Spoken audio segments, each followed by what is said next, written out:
राधे राधे, जय श्री कृष्णा। दोस्तों, आपका दिन मंगलमय हो। आज से हम सुनेंगे पढ़ेंगे माघ मास कथाएं महात्म्य, जिसके सुनने मात्र से हर मनोकामना पूरी होती है और बहुत सुखद अनुभव हमें प्राप्त होता है। एक सकारात्मक ऊर्जा का संचार होता है।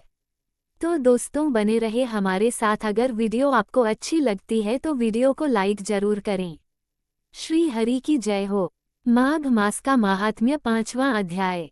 दत्तात्रेय जी कहते हैं कि हे राजन, एक प्राचीन इतिहास कहता हूँ। भृगुवंश में ऋषिका नाम की एक ब्राह्मणी थी जो बाल्यकाल में ही विधवा हो गई थी। वह रेवा नदी के किनारे विंध्याचल पर्वत के नीचे तपस्या करने लगी। वह जितेंद्रिया, सत्यवक्ता, सुशील, दानशीलता तथा तप करके देह को सुखाने वाली थी। वह अग्नि में आहुति देकर उच्छ्रवृत्ति द्वारा छठे काल में भोजन करती थी। वह वल्कल धारण करती थी और संतोष से अपना जीवन व्यतीत करती थी। उसने रेवा और कपिल नदी के संगम में 60 वर्ष तक माघ स्नान किया और फिर वहीं पर ही मृत्यु को प्राप्त हो गई। माघ स्नान के फल से वह दिव्य 4000 वर्ष तक विष्णु लोक में वास करके सुंद और उपसुंद दैत्यों का नाश करने के लिए ब्रह्मा द्वारा तिलोत्तमा नाम की अप्सरा के रूप में ब्रह्मलोक में उत्पन्न हुई। वह अत्यंत रूपवती, गान विद्या में अति प्रवीण तथा मुकुट कुंडल से शोभायमान थी। उसका रूप, यौवन और सौंदर्य देखकर ब्रह्मा भी चकित हो गए। वह तिलोत्तमा रेवा नदी के पवित्र जल में स्नान करके वन में बैठी थी। तब सुंद व उपसुंद के सैनिकों ने चंद्रमा के समान उस रूपवती को देखकर अपने राजा सुंद और उपसुंद से उसके रूप की शोभा का वर्णन किया और कहने लगे कि कामदेव को लज्जित करने वाली ऐसी परम सुंदरी स्त्री हमने कभी नहीं देखी।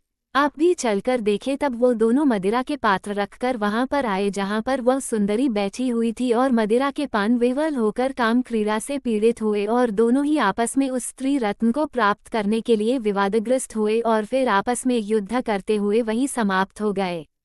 उन दोनों का मरा हुआ देखकर उनके सैनिकों ने बड़ा कोलाहल मचाया और तब तिलोत्तमा कालरात्रि के समान उनको पर्वत से गिराती हुई 10 दिशाओं को प्रकाशमान करती हुई आकाश में चली गई और देव कार्य सिद्ध करके ब्रह्मा के सामने आई। तो ब्रह्मा जी ने प्रसन्नता से कहा कि हे चंद्रवती, मैंने तुमको सूर्य के रथ पर स्थान दिया।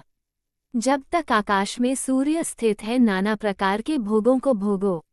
सो हे राजन, वह ब्राह्मणी अब भी सूर्य के रथ पर माघ मास स्नान के उत्तम भोगों को भोग रही है। इसलिए श्रद्धावान पुरुषों को उत्तम गति पाने के लिए यत्न के साथ माघ मास में विधिपूर्वक स्नान करना चाहिए। जीवन का हर मनचाहा सुख देती है माघ मास की पवित्र पौराणिक कथा। स्कंद पुराण के रिवाखंड में माघ स्नान की कथा के उल्लेख में आया है कि प्राचीन काल में नर्मदा तट पर शुभव्रत नामक ब्राह्मण निवास करते थे। वे सभी वेद शास्त्रों के अच्छे ज्ञाता थे, किंतु उनका स्वभाव धन संग्रह करने का अधिक था। उन्होंने धन तो बहुत एकत्रित किया। वृद्धावस्था के दौरान उन्हें अनेक रोगों ने घेर लिया। तब उन्हें ज्ञान हुआ कि मैंने पूरा जीवन धन कमाने में लगा दिया, अब परलोक सुधारना चाहिए। वह परलोक सुधारने के लिए चिंतातुर हो गए। अचानक उन्हें एक श्लोक याद आया जिसमें माघ मास के स्नान की विशेषता बताई गई थी।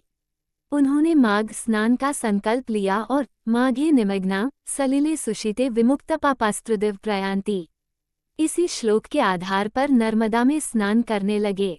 9 दिनों तक प्रातः नर्मदा में जल स्नान किया और 10वें दिन स्नान के बाद उन्होंने अपना शरीर त्याग दिया। शुभव्रत ने जीवन भर कोई अच्छा कार्य नहीं किया था, लेकिन माघ मास में स्नान करके पश्चाताप करने से उनका मन निर्मल हो गया। माघ मास के स्नान करने से उन्हें स्वर्ग की प्राप्ति हुई। इस तरह जीवन के अंतिम क्षणों में उनका कल्याण हो गया। दोस्तों, ये थी आज की कथा। आपको हमारी वीडियो अच्छी लगी हो तो वीडियो को लाइक करें, चैनल को सब्सक्राइब करें, कमेंट में जय श्री राधे कृष्णा लिखना ना भूलें। राधे राधे दोस्तों।